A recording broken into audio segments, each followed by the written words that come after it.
जय हिंद जय बिहार। आज आदर्श छात्र पर हम संस्कृत में अनुवाद दे रहे हैं, समझा देते हैं बहुत बढ़िया से, और इसे एकदम पढ़ पढ़ के आप लोग एकदम याद कर लेंगे। ठीक है। देखिए, आदर्श छात्र के बारे में कहा जाता है, जो आदर्श छात्र होते हैं सभी छात्र उनका अनुकरण करते हैं, अनुसरण करते हैं, उनके देख रेख में चलते हैं, सभी को अच्छा कहलाने का अवसर मिलता है, ताकि हम अच्छे बच्चों से अगर ज्ञान ले, अच्छे बच्चे का अगर उदाहरण लेके चलते हैं तो सभी लोग अच्छा कहते हैं। तो सबसे पहले आदर्श छात्र का क्या गुण होना चाहिए? तो आदर्श छात्र छात्रों का या छात्रों में अनुकरणीय होता है। आदर्श आदर्श छात्र जो है वो सभी छात्रों का अनुकरणीय होता है, सभी छात्र उसका अनुसरण करते हैं, अनुकरण करते हैं, या सभी छात्रों में अनुकरणीय होता है। हम दोनों हालत में, दोनों भाषा में हम इसको पढ़ सकते हैं। तो इसका होता है आदर्श छात्र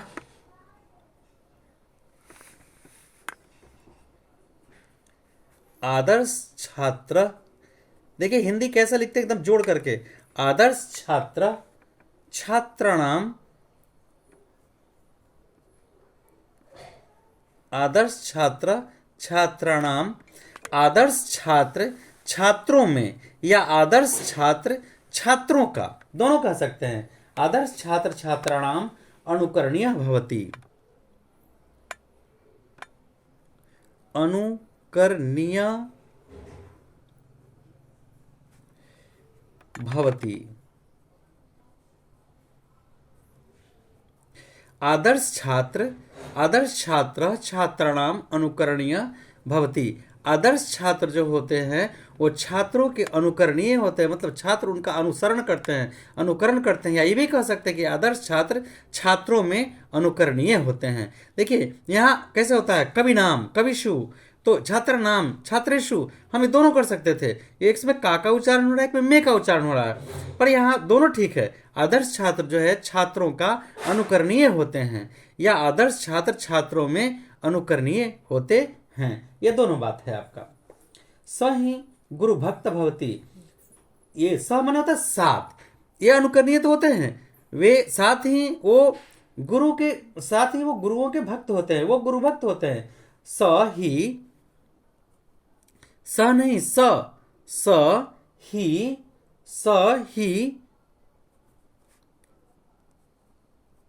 गुरु भक्त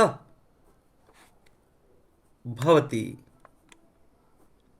सेंटेंस को देखिए, स माने साथ, ही गुरुभक्त भवती, आदर्श छात्र गुरुभक्त होते हैं। इसके बाद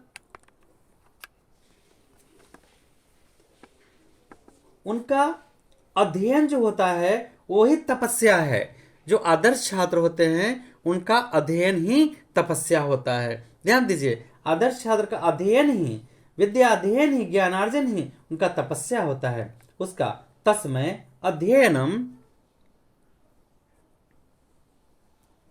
तस्मय अध्ययनम, उनका अध्ययन, तपः, तस्य अध्ययनम तपः भवति। देखिए, तस्मय अध्ययनम तपः भवति, उनका अध्ययन ही सबसे बड़ा तपस्या होता है। आदर्श छात्र छात्राणाम अनुकरणीय भवति, आदर्श छात्रों का सभी छात्र अनुकरण करते हैं। दोनों में से कोई भी लिख सकते हैं। स ही गुरुभक्त भवति, वो गुरुभक्त होते हैं। तस्मय अध्ययनम तपः भवति, उनका अध्ययन ही तपस्या होता है। तो एक आदर्श छात्र के बारे में आप खुद भी समझ के लिख सकते हैं। स सदाचारी भवति, स माने साथ, स सदाचारी भवति, वे सदाचारी होते हैं। और क्या क्या होते हैं? वो माता पिता के भक्त होते हैं, माता पिता के बात का अनुसरण करते हैं, उनका भक्त होते हैं। आदर्श छात्र का यही सब तो गुण होता है, अब वही गुण लिख देना है। स ही मातृदेव, स ही मातृदेव, पितृदेवश्च, पितृदेवश्च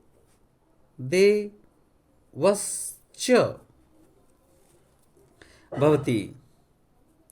एक एक लाइन को जानिए, आपको ट्रांसलेशन भी आसान होगा। स माने साथ, स ही मातृदेव, मातृदेव पितृदेवश्च, साथ ही वे अपने माता पिता को देवता मानते हैं, माता पिता के भक्त होते हैं। साथ ही मातृदेवो भव पितृदेवो भवश्च, अपने माता पिता के को देवता मानते हैं, देवता समझते हैं, देवता तुल्य समझते हैं। एक आदर्श छात्र का गुण होता है। तो आदर्श छात्र के गुण लिख देना है। अच्छा, इसके बाद वो बहुत कठोर तो नहीं बोलते हैं, बहुत मधुरभाषी होते हैं, तभी तो आदर्श छात्र कहलाएंगे वो। स ही मधुरभाषा, स ही मधुरभाषी भवति, स ही मधुरभाषी, स ही मधुर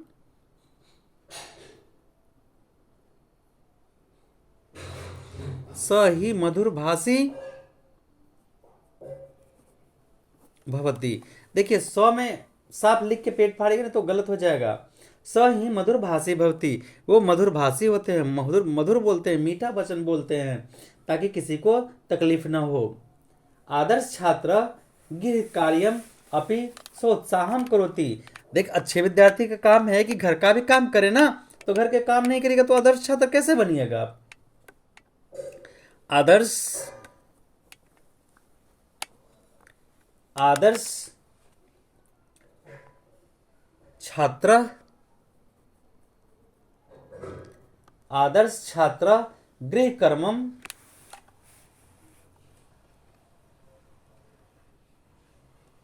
गृह कर्मम नहीं, गृह कर्म होगा। आदर्श छात्र गृह कर्म अपि, गृह कर्म अपि सोत्साह, सो आधा तो सा ह, सोत्साह करोति। देखिए, आदर्श छात्र जो होते हैं अपने घर के काम में भी उत्साह पूर्वक करते हैं, अपने घर का काम भी उत्साह पूर्वक करते हैं। ये आदर्श छात्र का गुण होना चाहिए। स, वो कभी गलत नहीं बोलते हैं, स कदापि असत्यम न वदति, स कदापि असत्यम न वदति। सबने साथ ही वो कभी भी असत्य वचन नहीं बोलते हैं। तो आदर्श छात्र के बस गुण को लिख देना है। वो पाप से भी डरते हैं, वो गुनाह नहीं करते हैं। कोई भी काम होगा तो नहीं भाई ये सब पाप है, नहीं करेंगे। स ही पापात विभेति, स ही पापात विभेति, वो पाप से डरते हैं। ठीक है, समाज सेवा तस्य व्रतम भवति, ऐसे लोगों का समाज सेवा व्रत होता है और समाज सेवी भी होते हैं। समाज सेवा तस्य व्रतम भवति, थोड़ा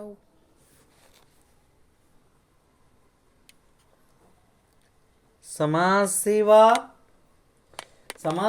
तस्य व्रतम भवति, समाज सेवा उनका व्रत होता है, यानी समाज के सेवक होते हैं। और वो कभी आलस्य नहीं करते हैं, वो कभी आलस्य नहीं करते हैं। इसके भाषा बदल के लिखेंगे, आलस्यम शत्रुरिव पश्यति, आलस्यम शत्रुरिव, देखिए र अलग है, व अलग है, रिव पश्यति, आलस्य को शत्रु समझते हैं, ये उनका गुण होता है। स ही स्वस्थ शरीरो भवति, स ही स्वस्थ शरीरो भवति, स ही स व आधा स आधा थ, यह स्वस्थ शरीरो भवति, इस तरह उनका शरीर स्वस्थ होता है। अब हम आपको तो लिख दिए, अब हम इसको पढ़ के सुना देते हैं। आदर्श छात्र छात्राणाम अनुकरणीय भवति, आदर्श छात्रों का सभी छात्र अनुकरण करते हैं या अनुसरण करते हैं, या दूसरे भाषा में कहेंगे आदर्श छात्र छात्राणाम अनुकरणीय भवति, आदर्श छात्र छात्रों में अनुकरणीय होता है। स ही गुरु भक्त भवति, वे गुरु भक्त साथ ही वे गुरु भक्त होते हैं। तस्मै अध्ययनम तपा भवति, उनका अध्ययन ही तपस्या होता है। सदाचारी भवति सदाचारी भवति, साथ ही वे सदाचारी होते हैं। स ही मातृदेव पितृदेवश्च भवति, अपने माता पिता को देवता तुल्य समझते हैं। स ही मधुरभाषी भवति, वे मधुरभाषी होते हैं। एकदम सिंपल है। आदर्श छात्र गृह कार्य अपि सोत्साहम करोति, आदर्श छात्र जो होते हैं अपना गृह कर्म, यानी मान ले विद्यालय से होमवर्क मिला वो पूरा करेंगे, घर में छोटी मोटी हाथ बटाना है वो भी काम करेंगे, अभी किसी को तिरस्कृत नहीं करेंगे, सब काम रुचि पूर्वक करेंगे। इसीलिए इसको गृह कार्य में सभी आता है, होमवर्क भी आ जाता है आपका और साथ साथ घर के भी कुछ काम आ जाते हैं। आदर्श छात्र गृह कर्मम अपि सो उत्साहम करोति, आदर्श छात्र अपने घर का कार्य या गृह कार्य उत्साह पूर्वक करते हैं। स कदापि असत्यम न वदति, एक अच्छे छात्र आदर्श छात्र का ऐसा गुण होता है कि वो कभी भी असत्य नहीं बोलता है। स ही पापात विभेति, वह पाप से डरता है। स ही पापात विभेति, साथ ही वह पाप से डरता है। तो जिनके अंदर ज्ञान आ जाएगा वो आदर्श छात्र बनेंगे, और आदर्श छात्र जब बनेंगे, अज्ञान है तो पाप से निश्चित रूप से डरेंगे वो। समाज सेवा तस्य व्रतम भवति, समाज सेवा उनका व्रत होता है, तप होता है, और अपना कर्म सब कर्तव्य समझते हैं। आलस्यम शरीर व पश्यति, आलस्य को दुश्मन की तरह समझते हैं। स ही स्वस्थ शरीर भवति, और एक आदर्श छात्र का शरीर हमेशा स्वस्थ होता है, क्योंकि जो व्यक्ति सारे क्रियाक्रम अपने समय से करेंगे वो कभी अस्वस्थ नहीं रहेंगे। चलिए एक बार फिर से देखिए पढ़ने का तरीका। आदर्श छात्र छात्राणाम अनुकरणीय भवति, आदर्श छात्र का सभी छात्र अनुसरण करते हैं। सही गुरु भक्त भवति, वो गुरु भक्त होते हैं। तस्मै अध्ययनम तप भवति, उनका अध्ययन ही तप होता है। सदाचारी भवति, वो सदाचारी होते हैं। सही मातृदेव पितृदेव च भवति, साथ ही वे अपने माता पिता को देवता तुल्य मानते हैं। सही मधुरभाषी भवति, वो मधुरभाषी होते हैं। आदर्श छात्र गृह कार्य अपि सोत्साहम करोति, आदर्श छात्र अपना घर का गृह कार्य उत्साह पूर्वक करते हैं। स ही कदापि असत्यम न वदति, वो कभी असत्य वचन नहीं बोलते हैं। स ही पापादिवेति, साथ ही वो पाप से डरते हैं। समाज सेवा तस्य व्रतम भवति, समाज सेवा उनका व्रत होता है। आलस्यम शत्रुरिव पश्यति, आलस्य को अपने शरीर के अंदर आलस्य को दुश्मन की तरह समझते हैं। स ही स्वस्थ शरीर भवति, और एक आदर्श छात्र का शरीर स्वस्थ होता है। अब ये आप अच्छी तरह से याद कर लेंगे, कई बार परीक्षा में आ चुका है। आप सभी को बहुत सारी शुभकामनाएं। जय हिंद, जय बिहार।